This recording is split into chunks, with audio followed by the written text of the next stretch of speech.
avons vu dans le cadre de l'enseignement qui est orienté par rapport à tout ce qui est collecte de données. Collecte de données dans le cadre du travail de recherche scientifique. Maintenant, ici, la recherche que nous avons menée, c'est par rapport à notre mémoire de master 2, comment nous devons planifier les activités qui vont nous permettre d'arriver à avoir les données nécessaires pour mener notre étude. Nous avons dit lors des premières séances que ce n'était pas seulement venir identifier des données et préparer la mission de collecte, mais c'était en rapport avec un certain nombre de questionnements. Des questions qui sont en rapport avec le sujet de recherche. Opté de suivre dans le cadre de votre recherche. Et par rapport à ce sujet, il y a un certain nombre de modalités de questions qui vont vous orienter afin d'arriver à mener correctement votre recherche. Par rapport encore à ce mémoire de recherche, nous avons souligné l'importance de se poser des questions avant de faire le choix d'un sujet. Ce n'est pas un ami fait une recherche sur l'eau, moi je vais faire une recherche sur l'eau. Non, ce n'est pas comme ça. C'est un rapport avec une problématique qui est en phase avec les disciplines de la géographie, ou bien les champs disciplinaires de la géographie.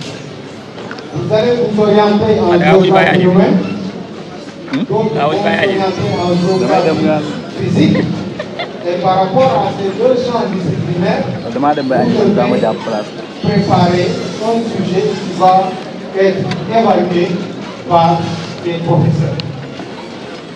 Et dans le cadre de ce mémoire, nous avons dit que le choix était d'abord personnel et ce choix était guidé par un certain nombre de lectures qui vont donner des éléments nécessaires pour formuler un sujet de recherche. Et lorsque vous avez votre sujet, il faut maintenant préparer la démarche qui va vous permettre d'aboutir à la production de ce mémoire. En ce moment, nous sommes en train de corriger les rapports de mémoire d'étudiants qui doivent préparer l'année prochaine le master 2. Donc, dans ce rapport, on vous demande tout simplement, dites-nous l'année prochaine sur quoi vous allez travailler. Sur quoi vous allez travailler, c'est nous dire aussi comment vous allez faire le travail. Et le comment, c'est ce que nous sommes en train de voir ici. Une partie de comment, c'est ce que nous sommes en train de voir dans le cadre de l'enseignement sur la collecte et l'analyse des données géographiques. Et dans ce déroulement, nous avons vu les approches méthodologiques qui sont utilisées en matière de collecte de données en géographie. Nous avons vu par rapport à ces méthodes quelles étaient les orientations pour une étude physique ou bien une étude sociale. Nous avons vu des exemples par rapport à quelqu'un qui fait une étude sur l'agriculture en rapport avec la baisse de la productivité agricole, comment on pouvait orienter avec une méthodologie de collecte sur les besoins afin de réaliser notre recherche. Nous avons vu aussi en matière d'études sociales, par exemple sur les questions de santé, comment on devait adopter une méthodologie et formuler une approche qui va nous permettre d'arriver à avoir les données nécessaires pour notre recherche. Aujourd'hui, nous allons aborder la question qui est en rapport avec les outils qui vont nous permettre de collecter les données. Aujourd'hui, nous allons commencer par une étude sociale. Comment, dans une étude sociale, on doit faire le choix d'une méthodologie de collecte et comment on doit préparer les outils ou le matériel qui va nous permettre d'avoir les données nécessaires pour réaliser notre mémoire.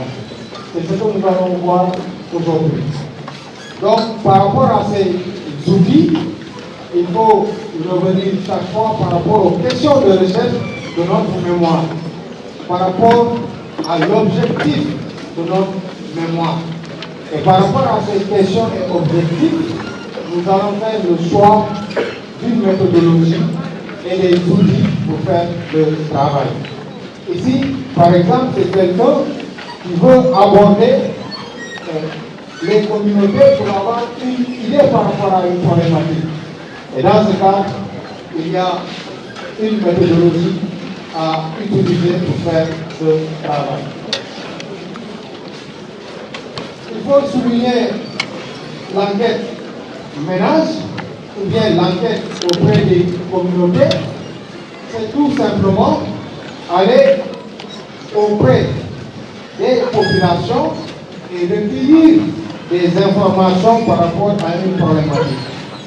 Nous avons souligné ici, lorsque nous arrivons à M2, le mémoire que nous allons préparer, c'est une contribution à la science, mais c'est une contribution aussi à la communauté. Comment c'est une contribution à la science? Parce que nous allons développer des connaissances pour permettre de mieux appréhender notre problématique. Mais c'est une contribution aussi pour la communauté, parce que nous allons apporter des éléments de connaissance qui vont aider à prendre en charge les problèmes de cette communauté. Pour avoir une idée par rapport aux problèmes dans lesquels une communauté est entrée, il nous faut rencontrer cette communauté. Et lorsqu'on doit rencontrer une communauté, on doit se préparer. On doit se préparer en ayant des éléments qui vont nous aider à avoir des réponses par rapport au problème qui est étudié.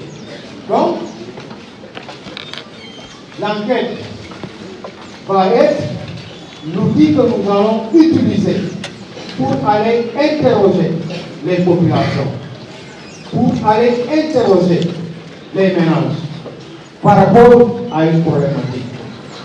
Si nous revenons par rapport à l'agriculture, nous avons dit qu'il y a des difficultés en termes de production agricole. Il y a une baisse de la productivité agricole. Nous allons voir au niveau de l'environnement, est-ce qu'il y a des éléments liés aux paramètres climatiques qui ont changé, qui peuvent justifier la baisse de la production. Nous allons voir aussi par rapport aux politiques agricoles, est-ce qu'il y a des défaillances par rapport à ces politiques qui font qu'il y a une baisse de la productivité agricole. Mais nous allons voir aussi les ménages. Pourquoi est-ce qu'il y a un changement en termes d'activité ou bien en termes d'efforts fournis dans les exploitations qui peuvent justifier la baisse de la productivité. Et c'est dans ce cadre que l'enquête va nous aider à avoir ces éléments de réponse.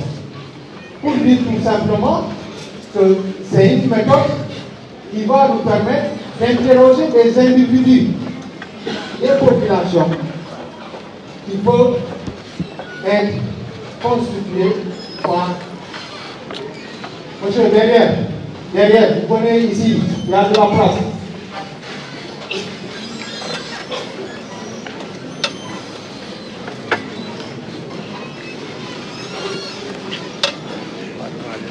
C'est interroger les populations pour recueillir un certain nombre d'éléments qui vont nous permettre de trouver les éléments de réponse.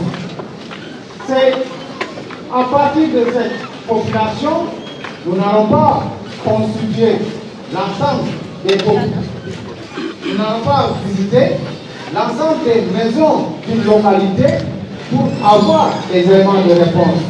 Mais nous allons extraire une partie de cette population et discuter avec cette population pour recueillir leurs avis. L'enquête, c'est l'une des méthodologies de collecte de données qui va nous permettre d'avoir des données qui sont en rapport avec les personnes qui sont enquêtées. Ici, le cas c'est avec les agriculteurs. Nous allons avoir des informations par rapport à chaque type d'agriculteur que nous allons rencontrer, avec qui nous allons échanger. L'enquête va nous permettre aussi d'avoir des données par rapport au profil socio-économique de ces agriculteurs. Ces éléments sont indispensables dans une étude parce que ça peut permettre d'avoir les facteurs qui expliquent la baisse de la productivité. Et à travers l'enquête aussi, nous allons chercher des données qui sont en rapport avec le ménage en question. Si nous interrogeons le nombre de personnes moyennes par ménage au Sénégal, la moyenne c'est 10 personnes par ménage. Et lorsqu'on entre à l'intérieur du pays, il y a des zones rurales dans lesquelles on peut trouver dans un ménage 30 personnes. Mais 30 personnes en termes d'activité agricole, c'est un plus parce que ce sont des bras qui vont aider à produire beaucoup. Mais un ménage avec 3 personnes, en termes de productivité, on peut se poser des questions. Maintenant, on peut avoir d'autres types de facteurs qui vont compenser par rapport à ce ménage. Donc l'enquête ménage va nous aider à avoir ces éléments que nous pouvons utiliser pour répondre à nos problèmes de recherche. L'enquête va nous permettre aussi d'avoir une idée sur le milieu de vie des communautés, l'environnement dans lequel ces populations vivent. Est-ce que c'est un environnement qui est de plus en plus dégradé par les manifestations du changement climatique, par exemple? Est-ce que c'est un environnement qui est attaqué par la salinisation, par exemple? Donc, l'enquête va nous aider à arriver à déceler ces éléments de réponse qui vont nous permettre de répondre aux questions de recherche que nous avons dans le cadre de notre travail. L'enquête aussi qui nous met face à un chef de ménage va nous permettre d'avoir son opinion, ce qu'il pense de votre problématique de recherche, ce qu'il pense de la baisse de la productivité, ce qu'il pense des problèmes d'inondation dans Dakar. Le ménage va aussi donner l'opinion et nous allons considérer aussi cette opinion dans le cadre de notre recherche. Toujours dans l'enquête, l'enquête peut être organisée sous 2 formes. Une forme qui est structurée et une forme qui ne l'est pas. Et la forme non structurée, c'est en rapport avec des événements. Mais dans le cadre de nos recherches, nous allons mener des enquêtes structurées parce que nous allons développer un certain nombre de questions qui doivent être en relation et qui devront nous permettre d'avoir des éléments de réponse dans le cadre de notre travail. Ces entretiens ou bien ces enquêtes qui vont être structurées vont nous aider à avoir des éléments de réponse. Au niveau de chaque répondant, on a une série de questions déjà établies à l'avance. Vous allez travailler sur la baisse de la productivité. Vous avez lu un certain nombre de travaux sur la baisse de la productivité en Afrique, aux États-Unis, en Europe, ainsi de suite. Et par rapport à ces lectures, vous avez vu un certain nombre d'éléments qui peuvent expliquer la baisse de la productivité. C'est en rapport avec ces lectures que vous allez formuler vos questions, qui vont aboutir à avoir l'élément de réponse provenant de ménage sur la baisse de la productivité. On ne va pas venir dans le ménage, rencontrer le chef de ménage et lui poser directement la question: qu'est-ce qui est à l'origine de la baisse de la productivité dans votre localité? Non. Nous allons formuler un certain nombre de questionnements qui vont nous permettre d'arriver à avoir cet élément de réponse. Parce que nous allons voir, est-ce que au niveau de l'environnement, ce chef de ménage a des éléments de réponse qui peuvent être en relation avec l'environnement. Nous allons essayer de formuler des questions dans le domaine économique pour voir est-ce qu'il y a des éléments de réponse qui peuvent être en relation avec la baisse de la productivité. Nous allons voir au niveau du ménage, en termes d'effectifs, est-ce qu'il y a des éléments de réponse qui peuvent nous permettre de déceler une réponse positive par rapport à ce que nous sommes venus chercher. Donc, dans l'enquête structurée, c'est cette organisation que nous allons préparer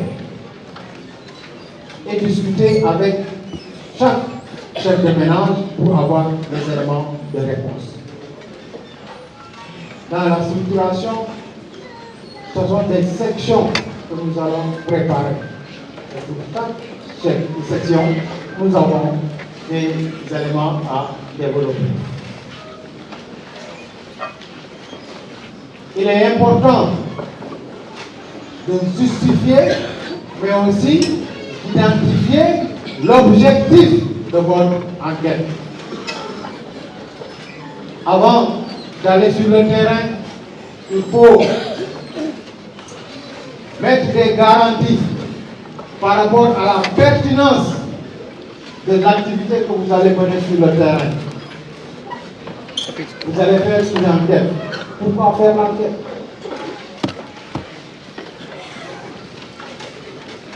Vous allez faire un focus group. Pourquoi faire un focus group? Chaque méthode que vous allez identifier pour votre recherche doit être justifiée, doit être pertinente, doit être en rapport avec l'un des objectifs de votre travail. Ce n'est pas parce que j'ai vu quelque part les enquêtes sont des moyens de collecte de données pertinents, donc moi je vais faire l'enquête. Non. Dans le cadre de mon travail, la dimension sociale est pertinente pour appréhender la baisse de la productivité dans la commune de Bonneté, par exemple. Donc c'est nécessaire d'aller rencontrer les populations de Bonneté pour avoir une idée par rapport à la baisse de la productivité. Si dans l'objectif, dans les objectifs de votre travail, le fait d'aller rencontrer les populations n'est pas pertinent, on ne doit pas aller rencontrer les populations. Donc, ce qui va justifier l'enquête, c'est un rapport avec des thèmes qui vont être traités dans votre travail. C'est un rapport avec des questions de recherche.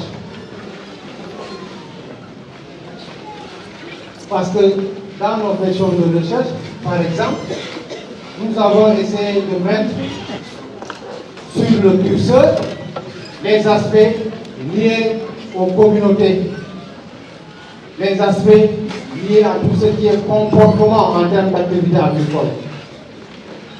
Donc, forcément, on doit aller rencontrer les populations pour avoir des éléments de réponse. Il faudra aussi fournir les raisons qui imposent un recours à l'enquête. l'objectif de mon travail, c'est d'arriver à déterminer les causes de la baisse de la productivité dans la commune de Mbeleké. Les causes, nous l'avons souligné tout à l'heure, peuvent être d'ordre physique, d'ordre politique, d'ordre social. Si vous arrivez à justifier l'apport de l'enquête dans votre travail, vous pouvez utiliser cette méthodologie pour le faire. Pour dire tout simplement, une définition des objectifs permet de cerner le contenu de l'enquête ainsi que les thèmes à aborder. Si vous arrivez à avoir l'objectif de l'utilisation de l'enquête dans le cadre de votre travail, vous allez avoir l'ensemble des éléments qui vont vous permettre d'y arriver. Si la pertinence n'a pas été identifiée, vous aurez des problèmes pour paramétrer votre outil de collecte. Et très souvent, ça arrive avec les étudiants qui mettent des méthodes qui ne sont pas en rapport avec les objectifs de recherche de notre travail. Ils arrivent au moment de confectionner les outils, ils ont des problèmes pour développer les tests. Ils ont des problèmes pour développer des questions qui devraient leur permettre d'avoir les données nécessaires pour réaliser les outils. Donc, en résumé, lorsqu'on valide une méthode de collecte, il nous faut mettre cette validation en rapport avec nos questions de recherche, en rapport avec les objectifs de recherche que nous avons identifiés pour prouver la pertinence de cette étude.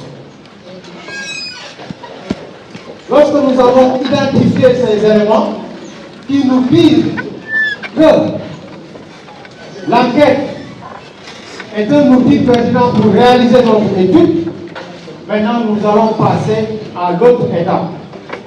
L'autre étape, c'est d'avoir la cible à qui nous allons adresser nos questions.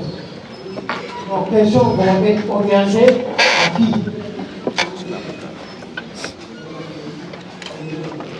C'est important aussi, le choix des cibles. Parce que pour répondre à nos questions de recherche, il nous faut des données. Et ces données, c'est à travers l'enquête que nous devons les avoir. Mais qui détient ces informations qui vont nous aider à réaliser notre travail? Il nous faut identifier la cible, la personne avec qui nous allons échanger par rapport à notre problématique de recherche. Si nous revenons par rapport à la baisse de la productivité agricole dans la commune de Mbeleké, nous disons que l'outil enquête est pertinent pour faire le travail. Selon vous, lorsqu'on arrive à Mbeleké, quelles sont les personnes que nous devons rencontrer pour faire le travail? Les agriculteurs.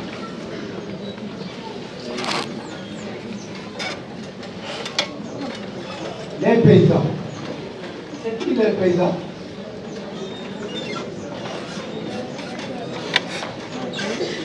Les agriculteurs. Nous avons besoin d'avoir une idée claire par rapport à la baisse de la productivité. Nous arrivons à Mbeleké, nous devons avoir la base des ménages agricoles dans Mbeleké. Parce que ce sont ces personnes qui sont dans l'activité. Ce sont ces personnes qui peuvent nous fournir les informations nécessaires pour faire le travail. Pour dire à la fin, voici les facteurs qui expliquent la baisse de la productivité. Pourquoi, selon vous, on ne peut pas avoir un médecin? Parce que ce n'est pas son domaine. Donc, les outils que vous allez préparer et orienter vers des cibles pertinentes, des cibles qui peuvent fournir la réponse que vous avez besoin. Des fois, on pense que c'est facile, mais aussi par rapport aux problèmes qui sont développés, ça peut être difficile. Mais c'est la lecture qui va nous aider à arriver à identifier ces personnes, ressources qui vont nous fournir des informations. Définir la population à échantillonner. L'échantillonnage, nous allons revenir après. C'est une autre technique. Mais aujourd'hui, nous allons faire nos focus sur l'outil en tête. Déterminer les caractéristiques de cette population cible. Nous avons ici, en disant agriculteurs, ce sont les gens qui sont dans l'activité agricole. Exclusivement ou bien de manière partielle. Mais ils sont dans l'agriculture. Et c'est dans cette population que nous allons prendre une partie pour faire le travail. Il nous faut aussi avoir une idée claire sur les futurs entités. Si nous prenons en charge les agriculteurs, on peut retrouver des organisations au sein de la collectivité qui sont dans le domaine de l'agriculture. Et c'est à travers ces discussions que nous allons avoir des éléments de réponse. Il y a un GIE qui regroupe les agriculteurs pour prendre en charge les problèmes liés à tout ce qui est la mécanisation, par exemple. Il y a des groupes de femmes qui sont aussi dans l'activité. Nous devons aussi prendre rendez-vous avec ces groupements pour avoir leur avis par rapport à la baisse de la productivité. Si nous avons identifié la cible, ce sont les agriculteurs, dans le cas d'espèces. Nous devons maintenant préparer le matériel qui va nous permettre de collecter la donnée, de collecter les informations en rapport avec la baisse de la productivité agricole. Et ce matériel ici, par rapport à l'enquête ménage, va être un questionnaire. C'est quoi un questionnaire?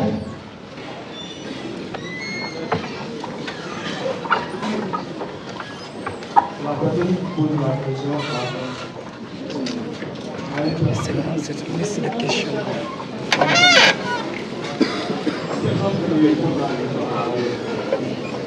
La question, il faut qu'elle m'aille. Moi, liste question.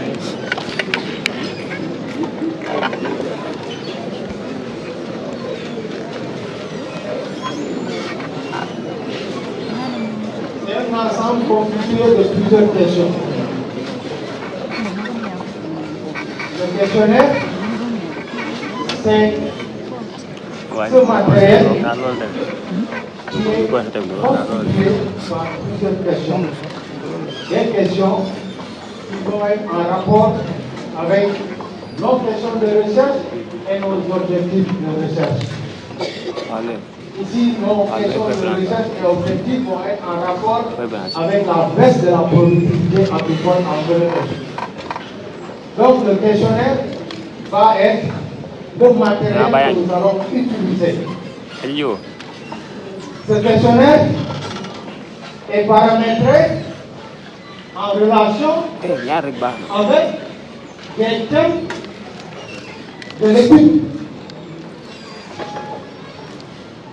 Dans un questionnaire, vous pouvez avoir 4, 5 ou 6 thèmes. Mais dans d'autres études, vous pouvez avoir plus de 6 thèmes. Par exemple, avec les organisations telles que OMS et autres, une questionnaire peut aller jusqu'à 10 ou plus de 10 thèmes.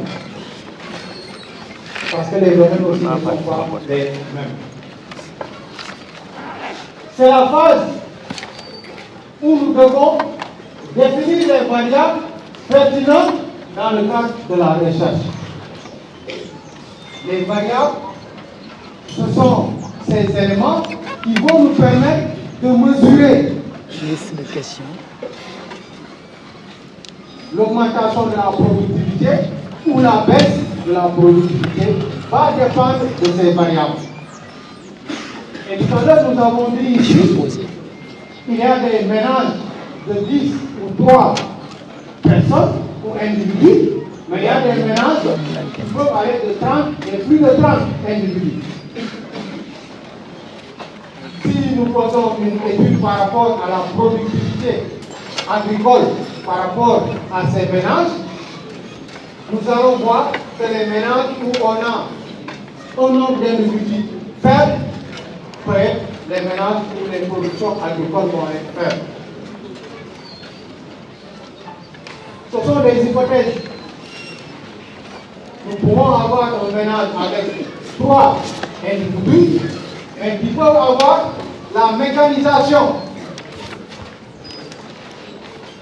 Et bon, en termes de productivité, dépasser le ménage qui a 30 personnes. Donc, ce sont ces éléments que nous allons chercher qui sont pertinents pour expliquer la baisse de la productivité.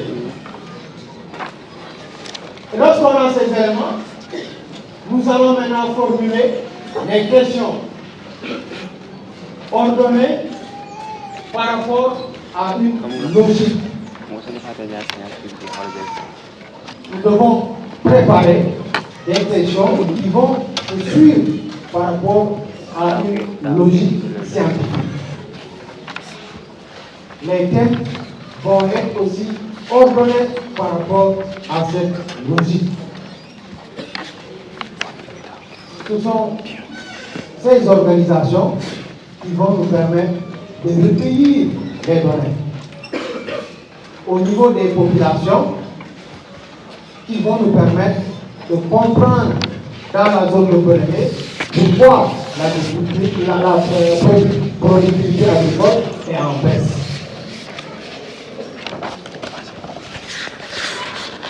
Dans le domaine de l'accès à l'eau, dans le domaine de l'accès aux soins, dans le domaine de l'accès à la terre, ainsi de suite, ce sont des outils que nous pouvons utiliser pour arriver à avoir des éléments de réponse dans le cadre de nos travaux de recherche. Lorsque nous avons formulé nos thèmes, préparé les questions qui sont à l'intérieur des thèmes, nous avons notre questionnaire maintenant. Nous avons le matériel pour aller collecter la donnée sur le terrain. Mais avant d'aller sur le terrain, il faut faire des tests. Ce que beaucoup d'étudiants ne font pas. Tester les outils. Tester les instruments avant d'aller sur le terrain. Le fait de tester ces instruments va nous permettre de savoir si le questionnaire répond aux objectifs de recherche. Par exemple, vous prenez votre questionnaire finalisé, vous allez voir un camarade et vous lui posez des questions. C'est lui qui va être l'agriculteur. Il va répondre. Et vous allez exploiter ces réponses. Si vous décelez par rapport à une question l'objectif que vous aviez au départ, en formulant la question, ne ressort pas au niveau de sa réponse, il y a problème par rapport à la question.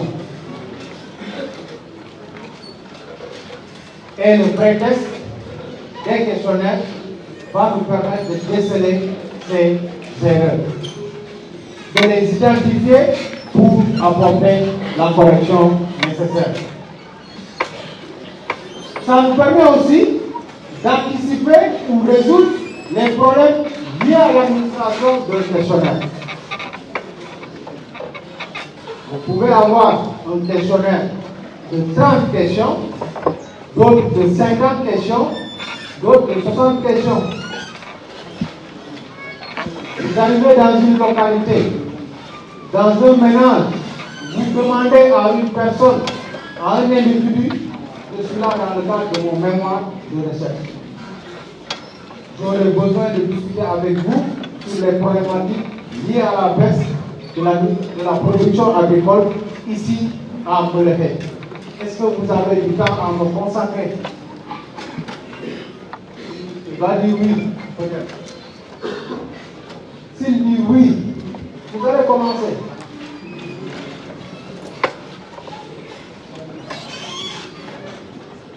Peut-être la personne a mis en pause une activité pour vous répondre.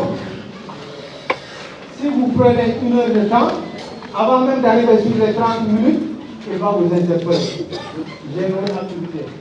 Est-ce que vous pouvez aller plus vite pour qu'on puisse terminer? C'est lors des pré-tests que nous allons déceler ces errements que nous devons corriger pour ne pas aller sur le terrain et perdre des individus dans le cadre de notre échantillon. Donc, ce pré-test va nous permettre d'arriver à identifier ces problèmes dans l'administration. Ça va nous permettre aussi de savoir si les questions sont bien comprises par les enquêtés. La difficulté que nous avons, c'est de transcrire le français dans nos langues locales. La difficulté du sujet scientifique, par exemple, si nous prenons changement climatique, c'est difficile de transcrire changement climatique. Comment on dit changement climatique en Europe?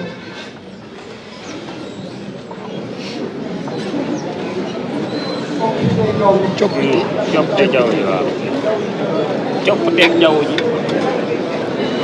C'est bien utilisé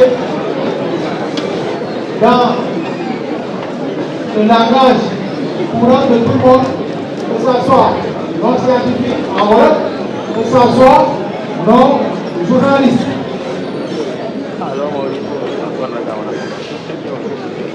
Et très souvent, c'est difficile de faire cette transcription pour pouvoir tirer les éléments nécessaires par rapport à la problématique. Ce qui vous est dit tout simplement, il est important de bien paramétrer vos questions, de bien formuler vos questions. Parce que si c'est vous qui pouvez gérer, mais si vous avez 3 camarades qui vous accompagnent sur le terrain, on peut avoir des difficultés.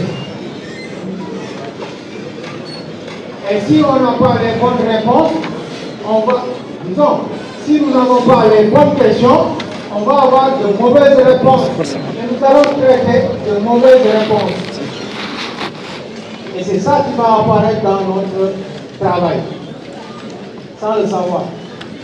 Donc, dans la formulation de ces questions, il est important de bien maîtriser le sens que vous voulez donner à votre question. L'orientation que vous voulez avoir par rapport à la réponse qui va sortir de ces populations. Et ce prétexte aussi va nous permettre d'appliquer ou d'apporter les modifications qui sont nécessaires par rapport à ce que vous avez testé dans ce questionnaire. Donc,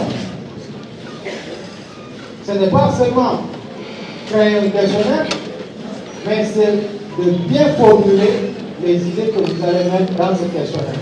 Parce que ces idées vont vous permettre d'avoir des éléments de réponse pour répondre aux questions de recherche de votre travail. Ces questionnaires, dans leur structuration, vont être importants en rapport avec un certain nombre de questions. La première interrogation concerne la nécessité et l'utilité de la question. Si vous sentez qu'il y a une question qui n'est pas nécessaire pour votre travail, il ne faut pas garder la question dans votre questionnaire. Ça risque de fausser l'analyse que vous allez faire par la suite. Quel est le nombre de questions par thème? C'est difficile de dire, pour chaque thème, je vais développer 5 questions ou 10 questions. C'est très difficile. Parce que la manière dont nous allons aborder les thèmes et les éléments qui vont être développés à l'intérieur de ces thèmes ne vont pas nous permettre de ranger par nombre les questions dans l'intérieur des thèmes. Les futurs enquêtés sont-ils suffisamment informés pour répondre aux questions? Ce sont des préalables que nous devons avoir avant de faire le choix des individus. Si on a un questionnaire qui est très technique, on risque d'avoir des soucis pour avoir des réponses. On risque d'avoir des soucis pour avoir des éléments de réponse pour notre travail de recherche. Le contenu de chacune des questions est-il trop général ou trop spécifique? Dans ce contrôle, vous allez assouplir l'outil afin qu'on puisse avoir un matériel qui va donner les éléments nécessaires pour répondre à notre travail. Si nous mettons le curseur en arrière, depuis la question de recherche, pour permettre de formuler un sujet, vous voyez, c'est chaque fois des questions que vous allez vous poser. Le travail scientifique, c'est un questionnement éternel.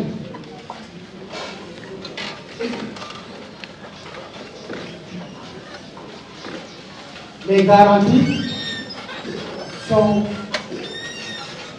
très rares en science parce qu'on va se poser des questions. Est-ce que si on utilise telle méthode, on ne va pas arriver à tel résultat? Est-ce que si on change l'échantillon, on ne va pas arriver à tel résultat? Donc, c'est ce questionnement qui va nous accompagner dans la préparation de nos outils. Faites attention à la formulation des questions. C'est important parce que cela va nous aider à mieux comprendre ou bien à mieux faire comprendre à la personne ce que nous sommes venus chercher sur le terrain. La question a été ambiguë au point de donner lieu à une mauvaise interprétation.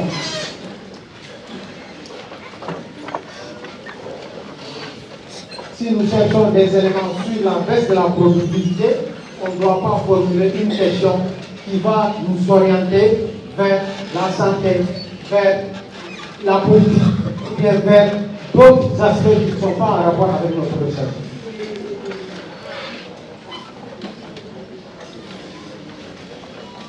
Par rapport à cette formulation, nous allons voir si notre question comporte clairement les alternatives liées au problème posé.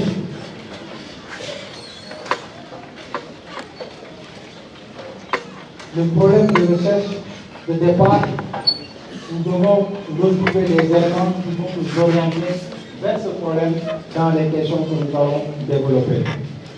La formulation peut être indisposée, le répondant en raison de sujets tabous. Les gens qui vont travailler sur les questions de santé maternelle. Dans certaines cultures, il y a des questions qu'on ne peut pas poser. Il faut se méfier de ces questions. Il faut trouver la formule pour avoir des éléments de réponse. Parce que ce sont des croyances, c'est en rapport avec mode d'éducation, c'est la tradition, entre autres. Si vous avez ces questions, vous allez avoir des problèmes. C'est pour cela, très souvent, les questions de recherche qui sont en relation avec la sexualité, vous n'allez pas beaucoup trouver de travaux sur ces questions. Ici, par exemple au Sénégal, ou bien en Afrique de manière générale. Parce que souvent c'est difficile d'avoir des éléments de réponse sur certaines questions. Vous pouvez faire la recherche et vous allez voir les travaux qui ont été menés sur ces questions. Ça existe, mais très souvent, ce sont des travaux qui vont être rares. Par exemple, si nous prenons sur le sida, quelqu'un qui voudrait faire une recherche sur le sida va être confronté à beaucoup de problèmes. Comment on peut entrer dans une maison et demander si quelqu'un ici a le sida?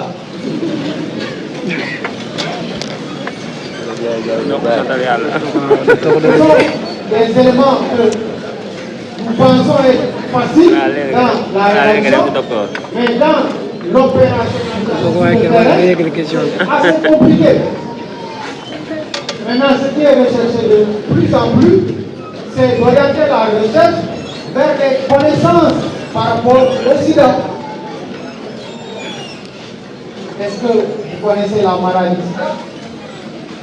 Est-ce que vous connaissez les moyens de se préserver de cette maladie? Ça, c'est accessible.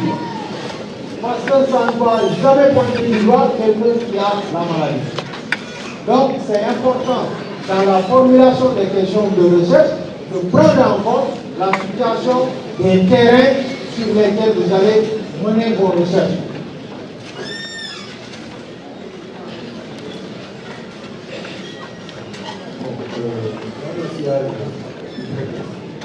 Est-ce que les étudiants sont bien préparés, bien guidés pour la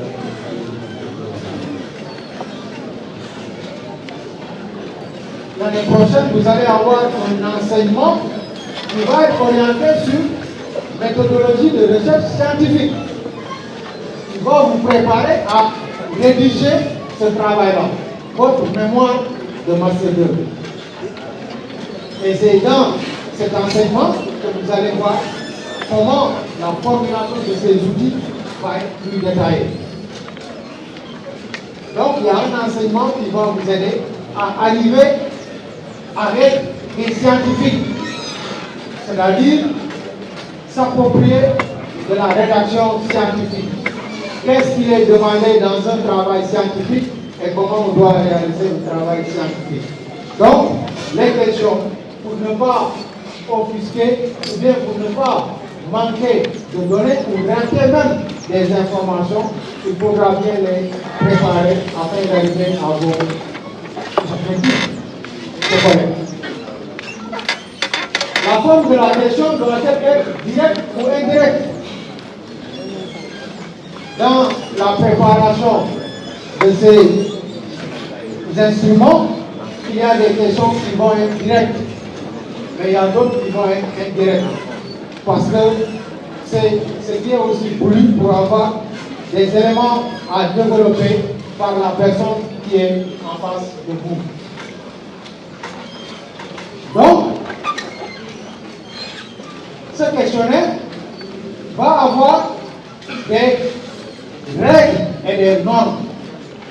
Et ces règles et normes doivent être minutieusement appliquées, mais aussi respectées, pour qu'on puisse à la fin pouvoir avoir une base de données sur laquelle nous allons mener notre travail scientifique. Dans ce questionnaire, il est important de mentionner les indicateurs qui sont en rapport avec l'information générale, en rapport avec le terrain, en rapport avec la personne avec qui vous allez échanger.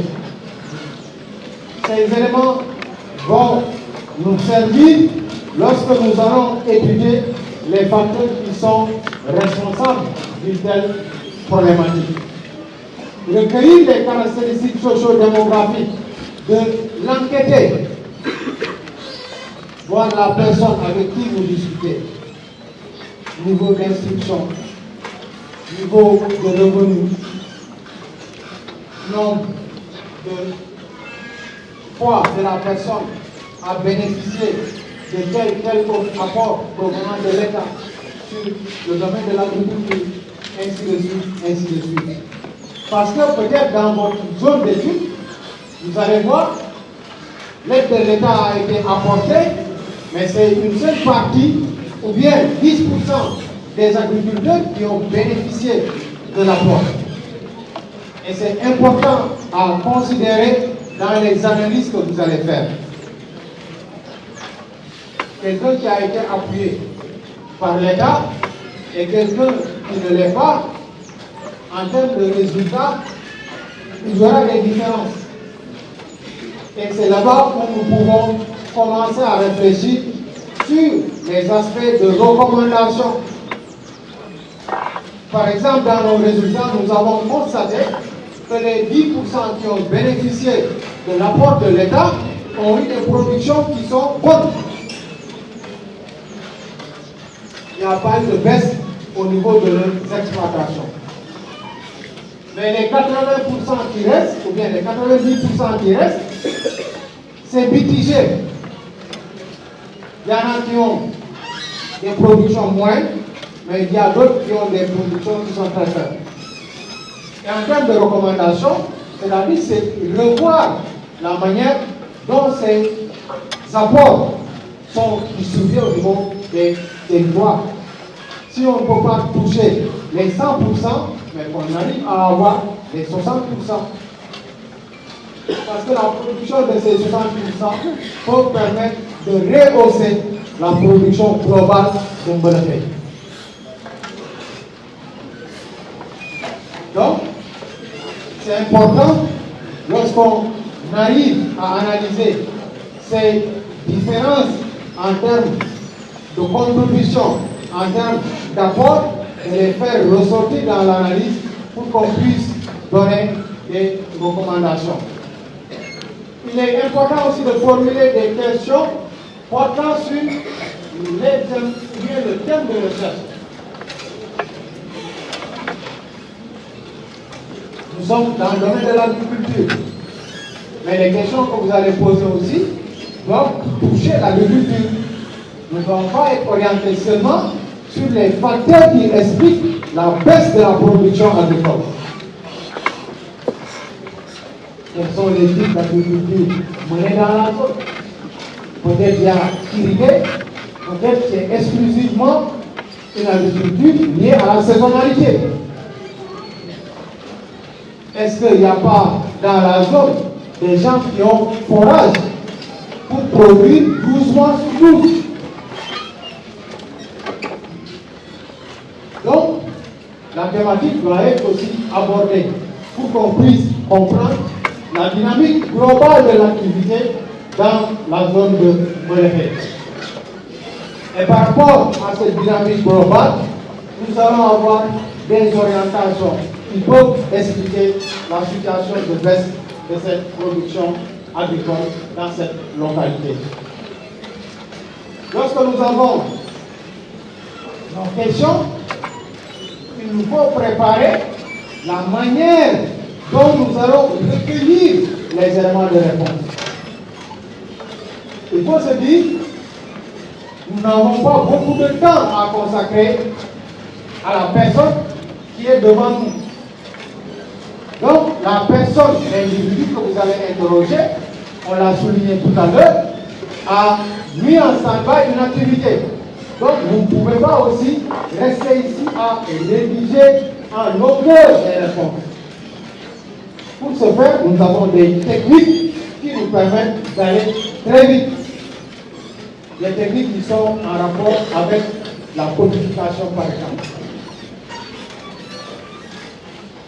Avant d'aller sur le terrain, vous avez bien examiné votre questionnaire. Vous avez une idée claire des types de réponses qui pourraient émerger des entretiens. Vous allez les paramétrer et donner des codes. Le genre, on n'a pas besoin d'écrire homme-femme.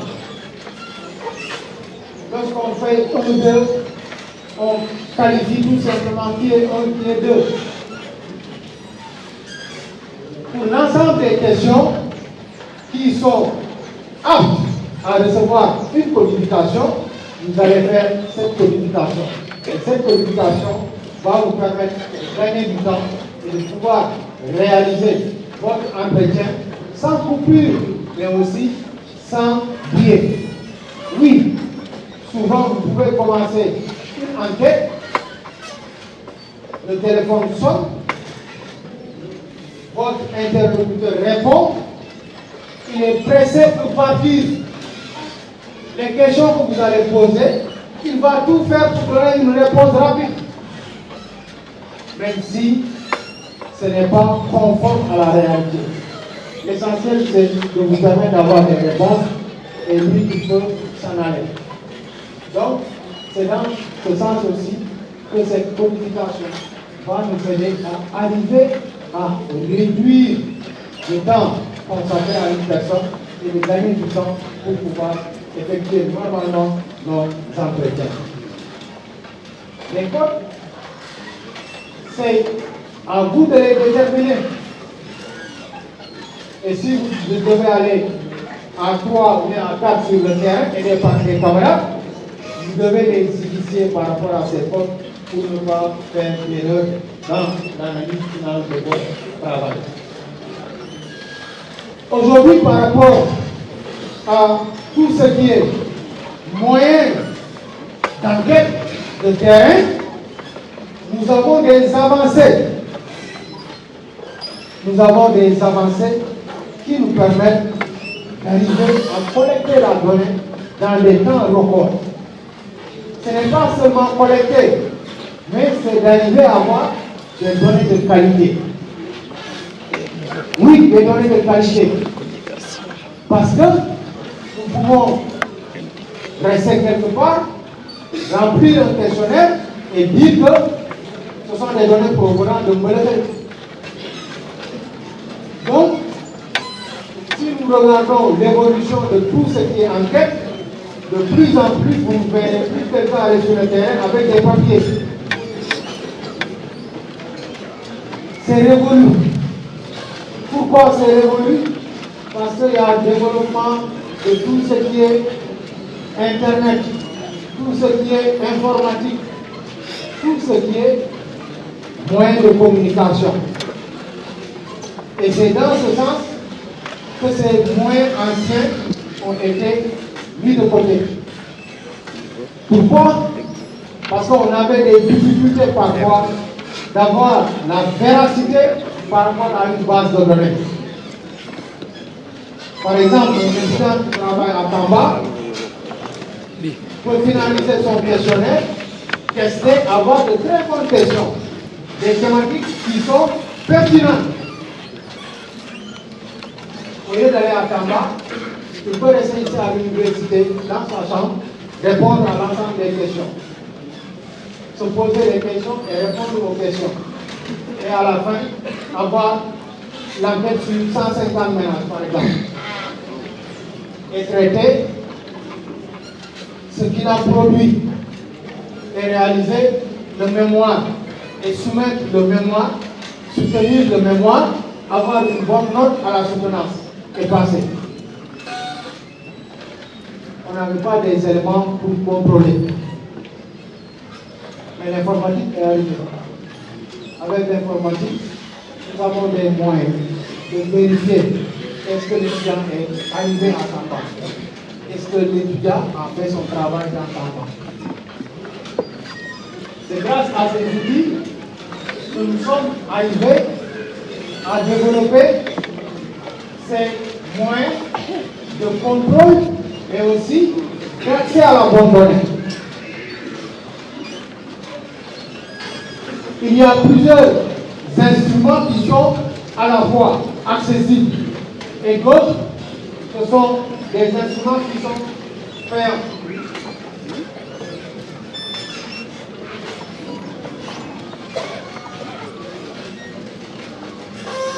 Pourquoi dit-on cette donnée est une donnée de qualité? La donnée de qualité, c'est un rapport avec les individus que vous avez opté interroger au départ, d'avoir des agriculteurs dans notre sujet de départ.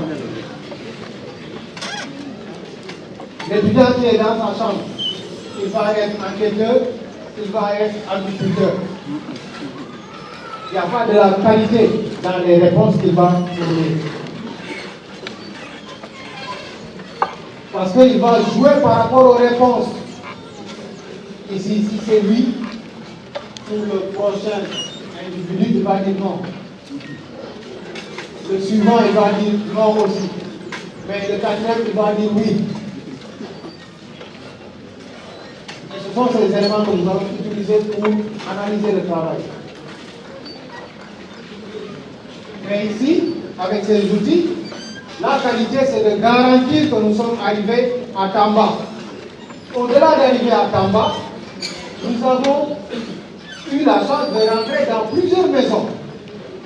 Parce qu'avec ces outils, on a la possibilité d'avoir les coordonnées géographiques de chaque ménage. Et je ne pense pas que l'étudiant va aller jusqu'à Tamba, rentrer dans chaque maison, demander une chaise, rester sous l'arbre et répondre aux questions. Je ne pense pas. Ce qui nous permet d'avoir ces garanties en termes de réponse. Ces outils sont accessibles pour un bon nombre, mais il y a d'autres qui sont avec licence. Donc des outils avec licence, comme Server CTO. Mais tout ce qui est ODK, comme on a, ce sont des outils accessibles que vous pouvez trouver avec vos smartphones,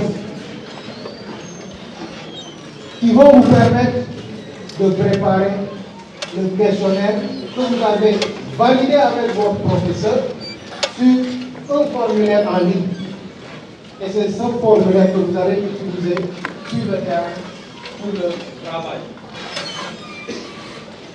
Pourquoi ces outils? Parce que ce sont des outils faciles à manipuler, mais aussi rapides dans la collecte de données. C'est avec tablette ou smartphone. Les questions ont été préparées, les réponses probables ont été préparées.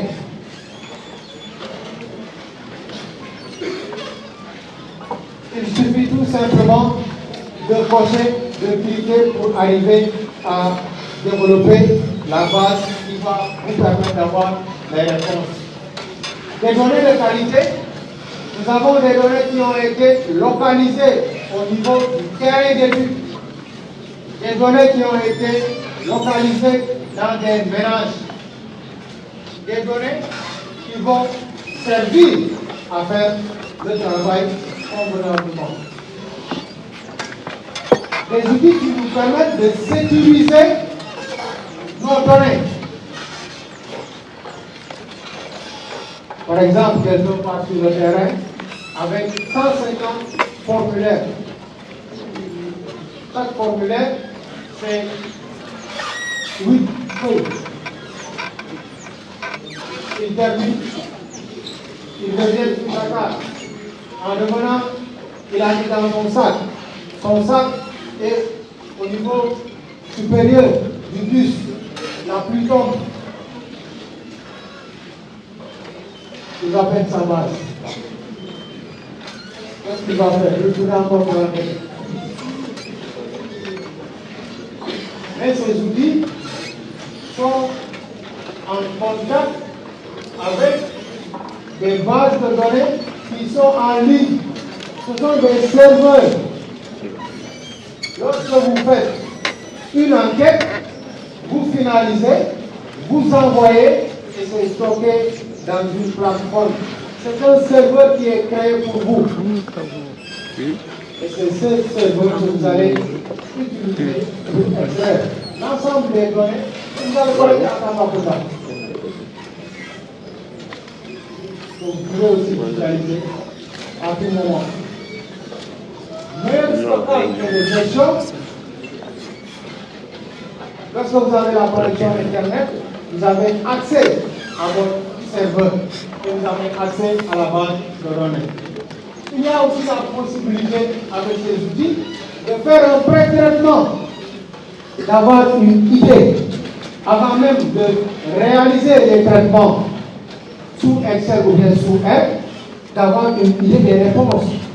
Comment ça se passe en termes de distribution des échantillons que vous avez identifiés sur le terrain. Parmi ces outils, l'un des plus utilisés, c'est Kobo. Kobo est une plateforme qui est en ligne, qui nous permet de préparer des formulaires, qui nous permet de diffuser ces formulaires, qui nous permet de collecter des données. Des outils qui sont accessibles, que vous pouvez télécharger et exploiter.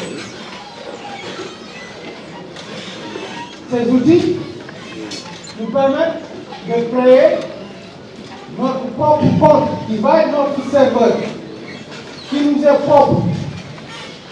Personne n'a accès à notre base de données. Personne ne peut manipuler les données sur lesquelles nous allons faire notre recherche. L'outil va nous permettre de créer des formulaires pour notre enquête. Le questionnaire que vous avez préparé sur votre Excel, vous allez tout simplement transcrire ce questionnaire au niveau de cette plateforme. Vous avez des formulaires pour vous permettre d'avoir les outils nécessaires. Vous pouvez installer au niveau de votre téléphone portable l'application qui permet d'accéder aux formulaires. Ce sont des formulaires qui sont vierges, que vous pouvez activer, enregistrer et envoyer au niveau de votre serveur. Et vous faites le tour des concessions que vous avez identifiées dans votre échantillon pour faire le travail. Ça nous permet aussi de déterminer fonctionnalités octroyant à tout un chacun. Ce ne sont pas des outils qui sont compliqués pour préparer le formulaire, mais aussi pour réaliser des enquêtes sur le terrain.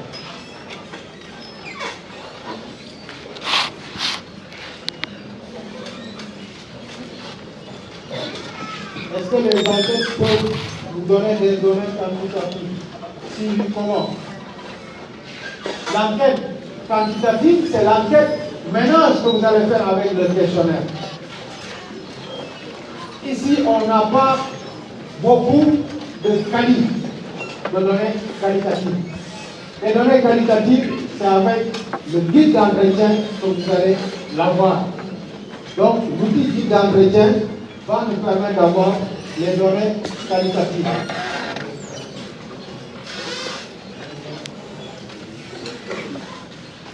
Est-ce que la communication ne sera pas un obstacle pour l'étudiant d'accéder aux réponses? Par exemple, un étudiant qui fait sa recherche dans un pays sérieux et il ne comprend pas le sérieux.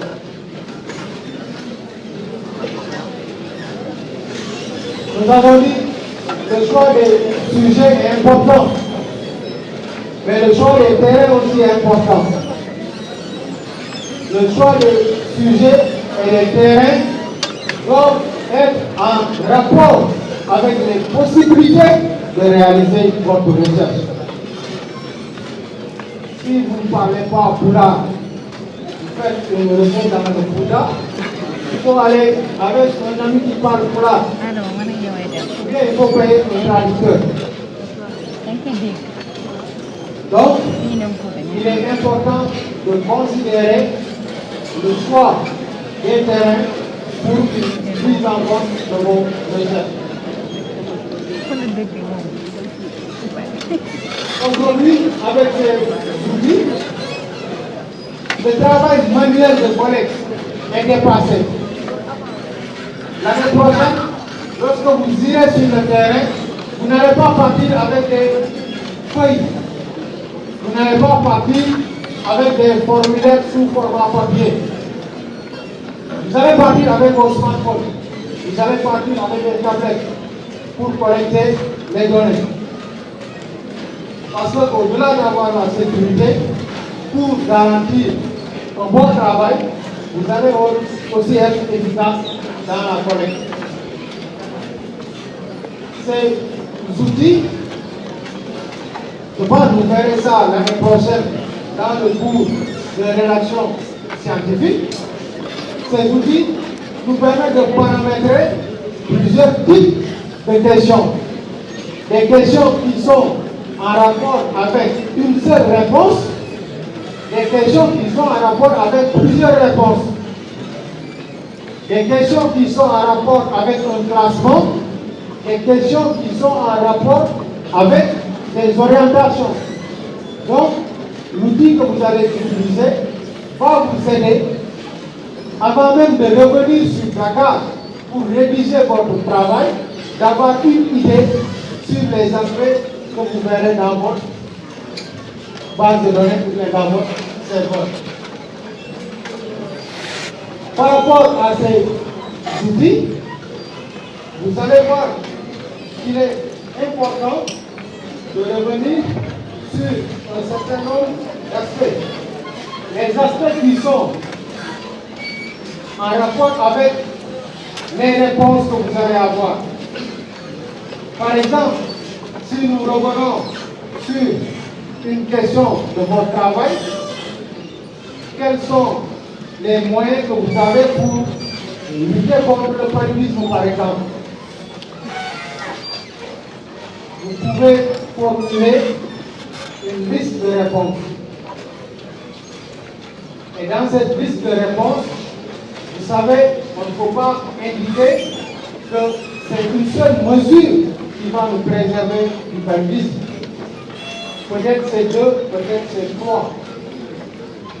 Et vous avez la possibilité, avec ces outils, de paramétrer ces questions. Il y a des questions sur lesquelles vous ne pouvez pas développer que la personne avec qui vous discutez développe ou apporte d'autres orientations. Ces questions vont être des questions fermées, où vous allez utiliser une seule réponse pour avancer sur les autres étapes. Il y a des possibilités où vous demandez à la personne de donner son avis, de donner l'opinion par rapport à la problématique étudiée. Qu'est-ce que vous pensez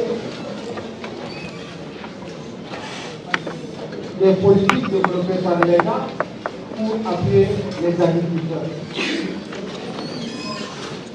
Et là-bas, il va développer et vous allez tout simplement prendre note pour enregistrer ce qu'il est en train de développer.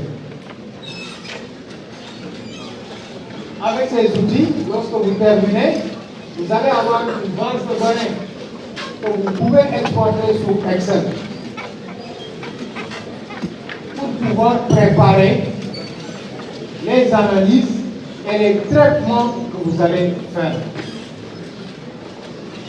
Mais si c'est un format papier, vous revenez au campus, vous allez chercher l'ordinateur, vous allez ouvrir Excel.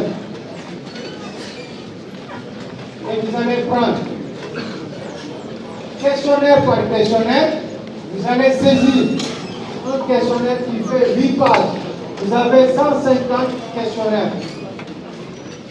Donc c'est 150 fois 8. C'est ça que vous devez saisir. Regardez en termes de temps ce que vous allez faire. Regardez en termes d'erreur ce que vous pouvez faire. Par exemple, un étudiant qui est là en train de saisir. Jusqu'à 3 heures du matin, il continue à saisir. Il commence à somnoler. Là où il avait vu 25, il a mis là-bas 5. Là où la personne avait dit non, lui, il a mis 8. Pour dire tout simplement la qualité de ces outils peuvent nous apporter dans le cadre de ces recherches. Et ces bases de données vont être visualisées au niveau de la plateforme Kobo pour avoir une distribution des réponses. Par exemple, vous avez posé une question, que pensez-vous des politiques agricoles de l'État? Est-ce que ce sont de bonnes politiques ou bien de mauvaises politiques? Ils vont vous dire oui ou non. Et vous pouvez afficher les oui ou non par couleur et vous allez avoir une tendance. Quelle est la couleur la plus dominante? Et vous verrez dans votre échantillon, la majeure partie n'est pas favorable par rapport à la politique développée par l'État. Bien avant de réaliser des tests ou bien des traitements sous Excel, vous avez une idée des résultats de votre travail. Et ces outils aussi vont nous permettre d'avoir automatiquement des tableaux, des graphiques et des tableaux qui sont préparés par l'outil. Donc ce sont des moyens sur lesquels nous allons nous appuyer pour réaliser nos mémoires, pour réaliser nos travaux de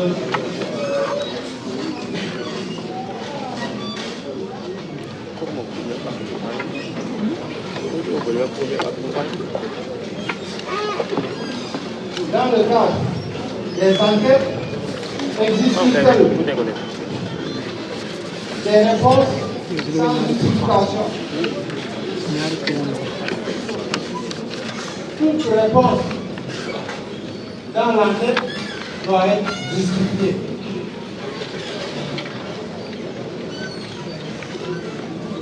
Il y a la possibilité de développer par rapport à la réponse que vous avez eue par rapport à votre interlocuteur. Donc, il est important de revenir sur les éléments de réponse pour pouvoir valider l'idée que la personne a développée. Une donnée, c'est quoi une donnée qualitative? Une donnée collectée sans aller dans l'espace, c'est-à-dire le collecteur même qui est la cible, par exemple.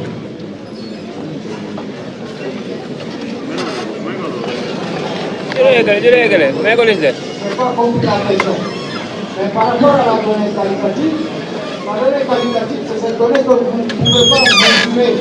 C'est cette donnée que vous allez tirer l'interprétation ou bien vous allez tirer par rapport à des discussions, à un entretien avec les personnes ressources.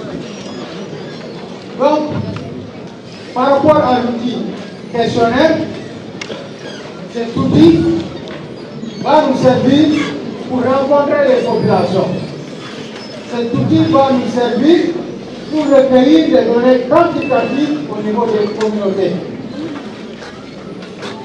C'est un outil qui est très utilisé dans le cadre des travaux de recherche. Parce que les recherches que nous menons, c'est à la fois en géographie humaine et en géographie physique. C'est très rare d'avoir un phénomène physique sans relation avec l'intervention de l'homme. Lorsqu'on parle de salinisation des rizières en Casamance, peut-être on va parler plus du changement climatique. Mais il y a des actions des populations qui vont jouer aussi dans ce phénomène. Par exemple, il y a de plus en plus de jeunes du Sud qui ne retournent pas par rapport aux activités agricoles. Ça, c'est lié d'une part à l'université. Parce que dans le temps, on avait l'université qui fermait au mois de juin-juillet et les gens pouvaient aller retourner au village pour cultiver. Mais de plus en plus, on a connu des années difficiles, ou bien des jeunes sont partis, et maintenant ce sont des personnes âgées qui sont dans ces localités. Et le travail dans les rizières, c'est un travail qui est très lourd. Le système culturel utilisé pour éviter la salinisation, c'est un système qui est très lourd pour les personnes âgées. Donc si on n'a pas de jeunes, de plus en plus des rizières vont être délaissées. Et ces rizières délaissées, la salinité va augmenter. Et la qualité de ces choses va être réduite. Donc, nous sommes dans une étude physique où l'intervention de la géographie humaine est importante pour expliquer ce phénomène. Nous allons passer à un autre outil la semaine prochaine. Merci. Ah, il y a